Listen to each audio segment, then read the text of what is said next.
क्योंकि यहाँ बहुत सारे सीनियर साथी हैं जिनको आरसीएम करते हैं बहुत लंबा टाइम बीता हुआ है, तो इससे थोड़ा सीखने को मिलेगा, बदलाव करने को मिलेगा कि कहाँ कहाँ हमें बदलाव लाना चाहिए। तो हमारी आज़ादी इस बिजनेस में आगे बढ़ने के लिए रुकावट साबित होती है। जैसे बहुत सारे साथी लोगों को मन चाहे कामयाबी नहीं मिल पाती या समय से नहीं मिल पाती। उसके पीछे कारण क्या है कि यहाँ पे हम आजाद होते हैं। कोई यहाँ पे आपका मालिक होता है, उंगली दिखाने वाला, हाजिरी लेने वाला नहीं। हमें छोड़ दिया जाता है। जब छोड़ दिया जाता है तो हम भी अपने प्लेटफॉर्म से, अपने लाइन से बहक जाते हैं। जो हमें करना चाहिए रोज, हम वो चीज नहीं कर पाते। इस बात को हमें ध्यान रखना है कि हमें बहुत आजादी भी नहीं चाहिए। हमें हमेशा होशो हवास में रहना है कि कौन कौन काम करना है। हमारा वर्तमान चाहे कुछ भी हो, लेकिन भविष्य बेहतर बनाना है। यदि वर्तमान में हम चाहे जैसी भी स्थिति हालात में है, हमारा बैकग्राउंड कैसा है, हम किस आर्थिक स्थिति में जी रहे हैं, इससे कोई मतलब नहीं। यदि हमें आगे भविष्य में हमारे लक्ष्य गोल बड़े हैं, जिसके माध्यम से साथियों संभव उसको करना। विजन यदि खुद से ट्रांसफर करते हैं, यदि समझ में लोगों को नहीं आ रहा है, तो ऐसे स्थिति में अपने अपलाइन को इन्वॉल्व करिए। आप अपने डाउनलाइन को बताने का प्रयास कर रहे हैं, उनके ऊपर असर नहीं पड़ रहा है, कोई बदलाव नहीं आ रहा है, तो ऐसी स्थिति में क्या करना चाहिए आपको? अपने सीनियर को वहां प्रमोशन करके थर्ड पार्टी इन्वॉल्व करना चाहिए। क्योंकि बिजनेस थर्ड पार्टी का है। जो व्यक्ति अकेले दम पे करने का प्रयास करते हैं वो कहीं न कहीं फेल हो जाते हैं। एक नेटवर्कर को अपनी ताकत और अपनी कमियों की सीमा का पता होना चाहिए।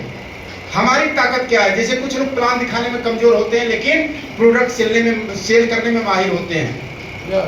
कई लोग स्टेज के धुरंधर होते हैं, लेकिन फील्ड में वो नहीं जा पाते हैं। तो हमें हमेशा अपनी बारियों को ध्यान देना है कि हमारी कमजोरी क्या है और हमारी ताकत क्या है। तो उन ताकत को और बढ़ाना है और कमजोरी में बदलाव लाना है।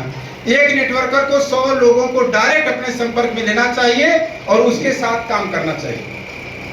हम लोग क्या करते हैं कि जिनको हम खुद जोड़े होते हैं, नींद आ रही है किसी को? नींद? हाँ डॉक्टर साहब, नींद एनर्जी ड्रिंक थोड़ा लिए ना मैं तो जगह रहिए, थोड़ा सा ध्यान यहाँ पे रखिएगा, सारी चीजें व्यवस्थित रहेंगी। दोपहर का समय है और ट्रेनिंग के पार्ट में तो ऐसे नींद आती है। तो हमें 100 लोगों को अपने नीचे, चाहे वो व्यक्ति कोई भी हो, किन्हीं के माध्यम से जुड़ा हो, उनको अपने हाथ में लीजिए। आपके नेटवर्क में जुड़ गया, उनसे बातचीत करना, उनसे संपर्क बनाना, उनके यहाँ होम मीटिंग करना, उनकी समस्याओं को सुनना।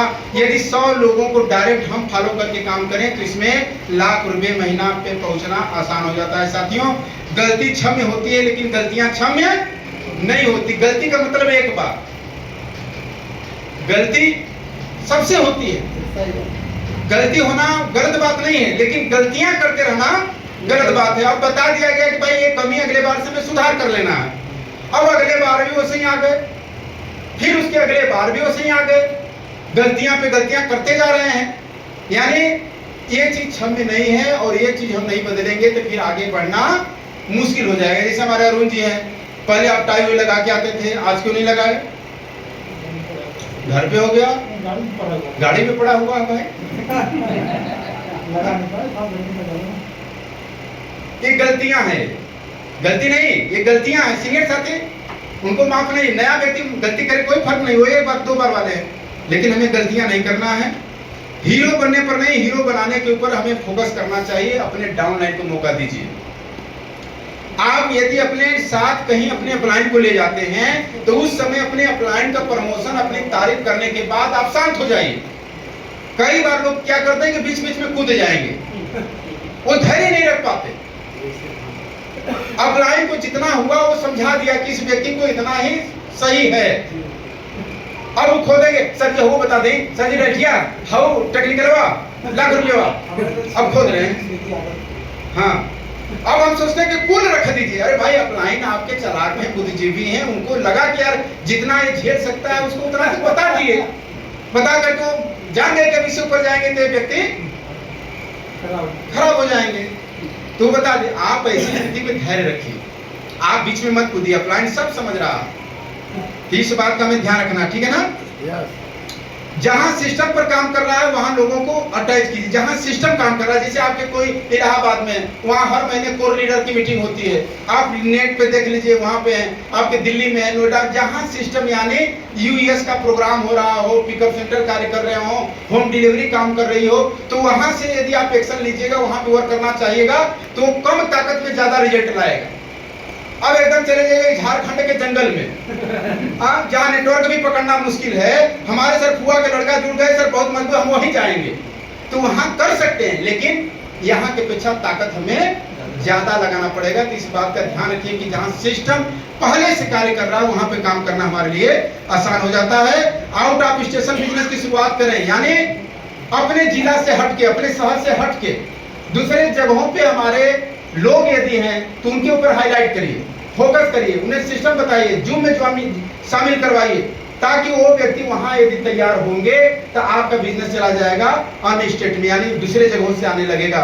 सतीश पंडित जी एक अच्छी बात बोलते हैं कि बाहर का बिजनेस खड़ा करना कठिन होता है लेकिन उसको चलाना आसान हो जाता है।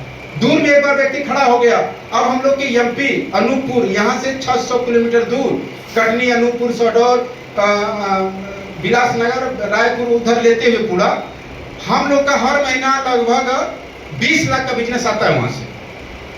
हमें गए कितना दिन हो गया? हमें गए लगभग 2 साल हो गया दिनेश सर, हाँ 2 साल हो गए। 2 साल से हम नहीं गए उधर, और बिजनेस कितना आ रहा है हर महीना? 20 lakh. Out of station business साथियों एक बार खड़ा हो जाता है ना तो ऑटो मोड में काम करता है। सोचिए कितना बड़ा वो हमारे लिए काम कर रहा है, वही सिक्योरिटी है। आज बहुत सारे लोग का बिजनेस आउट ऑफ स्टेशन है लेकिन आपका नहीं है, तो थोड़ा सा सोचिए कि हम दूर लगाएं बिजनेस, लखनऊ लगाएं, कानपुर लगाएं, मथुरा लगाएं, इलाहाबाद लगाएं, जहां आपके दूर के लोग हैं वहां पे थोड़ा सा ध्यान दीजिए। आउट स्टेशन टिक कर काम करें, वहां जाए तो तुरंत जाना, सिग्नेचर करना, भागे आना नहीं है। वहां गए तो आप टिक जाइए, 2 दिन, 1 दिन, 4 दिन रुकिए, वहां पे रुक करके ग्राउंड लेवल पे वर्क करिए, उनकी समस्याओं को सुनिए, उन्हें सिखाइए।